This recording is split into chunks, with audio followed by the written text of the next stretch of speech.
उसकी वजह से मैं 6 बार प्रेग्नेंट हुई और फिर मैंने फैसला किया कि अक्सर मलयाली लोगों का नाम सुनते ही किसी काले रंग के व्यक्ति का चेहरा सामने आने लगता है। इस वजह से मुझे हमेशा लोग चिढ़ाया करते थे। इसकी शुरुआत मेरे बचपन से ही हो गई थी, जब मेरी दादी मेरे साथ भेदभाव किया करती थी। मेरी 4 सुंदर बहनें भी थीं और इसी वजह से हमेशा मुझे ताने मारे जाते थे। इस सब के बावजूद मेरी माँ मुझसे बहुत प्यार करती थी।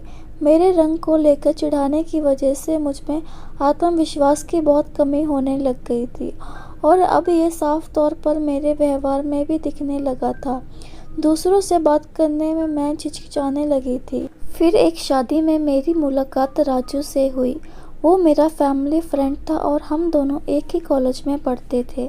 शुरुआत में एक दूसरे से मिलते थे और फिर हमने नोट्स बदलने शुरू किए। धीरे धीरे हम दोनों की पसंद मिलने लगी और हम एक दूसरे के काफ़ी करीब आ गए। उस वक्त पर मोबाइल फ़ोन का ज़माना नहीं था, इसलिए मुझे उससे बात करने की बहुत बेचैनी रहती थी। वो पहला ऐसा इंसान था जिसे मैं अपना पक्का दोस्त कह सकती थी। एक दिन उसने मुझसे अपने दिल की बात का इजहार कर दिया और मैंने उसके प्रस्ताव को स्वीकार भी कर लिया। उस समय मेरी उम्र 21 हुआ करती थी और हम दोनों ने एक दूसरे को लगभग 4 साल तक डेट किया। राजू ने हम दोनों के बारे में अपनी माँ को बताने का फैसला लिया, लेकिन वो हमारे प्यार के खिलाफ थी। हमारे प्यार के खिलाफ होने की उनकी सबसे बड़ी वजह मेरा काला रंग ही था। राजू ने अपनी माँ को मनाने की बहुत कोशिश की, लेकिन वह नहीं मानी। हम दोनों का ब्रेकअप मेरे लिए बहुत दुखदाई था। नदी में जितना पानी होता है, शायद उस समय मेरी आंखों से भी उतने आंसू बहे होंगे। मैंने आत्महत्या तक करने की कोशिश की थी, लेकिन मेरी माँ ने मुझे बचा लिया। 23 की उम्र में मैं अपनी पढ़ाई पूरी करने तक मुझे शादी के लिए कई लड़कों ने रिजेक्ट किया और फिर इसके बाद मेरी शादी सुधीर से हुई। मेरे पति मुंबई में काम करते थे, इसलिए मुझे भी उनके साथ मुंबई आना पड़ा। हमारी शादीशुदा ज़िंदगी बहुत अच्छी चल रही थी और मेरी एक बेटी भी हुई, जिसका नाम हमने अम्मू रखा। लेकिन फिर भी मेरे दिल से राजू की याद नहीं गई। एक दिन मार्केट में मेरी मुलाकात राजू से हुई। उसने मुझसे मेरे बच्चे और पति के बारे में पूछा। मैंने भी उससे पूछा कि उसकी लाइफ कैसी चल रही है। उसने बताया कि सब कुछ ठीक है। किसी तरह राजू ने मेरा फ़ोन नंबर निकालकर मुझे कॉल किया। उसने कहा कि वो आज भी मुझे याद करता है।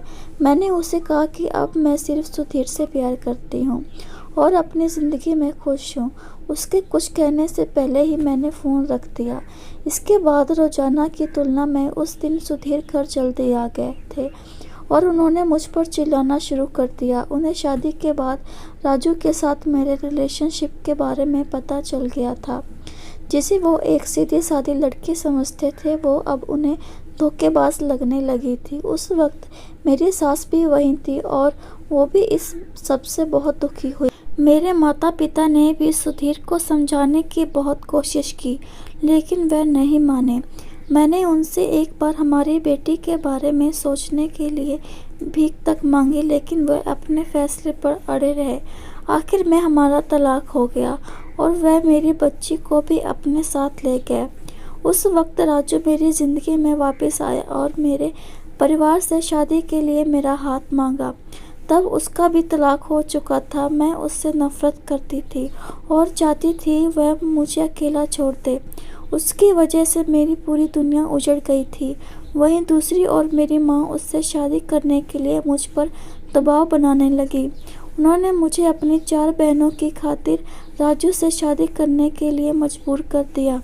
राजू से शादी के बाद मैंने कभी भी उससे प्यार नहीं जताया, लेकिन इस वजह से राजू के अंदर गुस्सा बढ़ता जा रहा था। हर रात वो पलंग से मेरे हाथ और पैर बांधकर मेरा रेप करता रहा। शादी के 1 महीने के अंदर ही मैं दोबारा प्रेग्नेंट हो गई और मैंने एक लड़के को जन्म दिया। राजू ने मेरी ज़िंदगी से प्यार को पूरी तरह से ख़त्म कर दिया था। उसके पास बहुत ज़मीन जायदाद थी, इसलिए वह कुछ काम नहीं करता था और पूरा समय घर पर ही रहता था। कभी कभी वो मेरा ध्यान भी रखता था तो कभी बिल्कुल पलट जाता था और चौथी डिलीवरी सी सेक्शन से हुई थी और 1 साल में ही मैं दोबारा प्रेग्नेंट हो गई। डॉक्टर ने राजू और मुझे बहुत डांट लगाई। मैं पूरी तरह से क्षिप्त हो गई थी। जब छठी बार मैं गर्भवती हुई तो मैं जानबूझकर सीढ़ियों से गिर गई और मुझे ब्लीडिंग भी हुई, लेकिन इसके बारे में मैंने किसी से कुछ नहीं कहा। रात को दर्द बहुत ज़्यादा बढ़ गया और मुझसे बर्दाश्त नहीं हुआ। तब डॉक्टरों ने मेरा यूट्रस निकालने को कहा। ये गलत होता है, लेकिन मेरे केस में यही एक सही रास्ता था। Thank you for watching. कहानी पसंद आई हो तो कहानी को लाइक और शेयर कीजिएगा।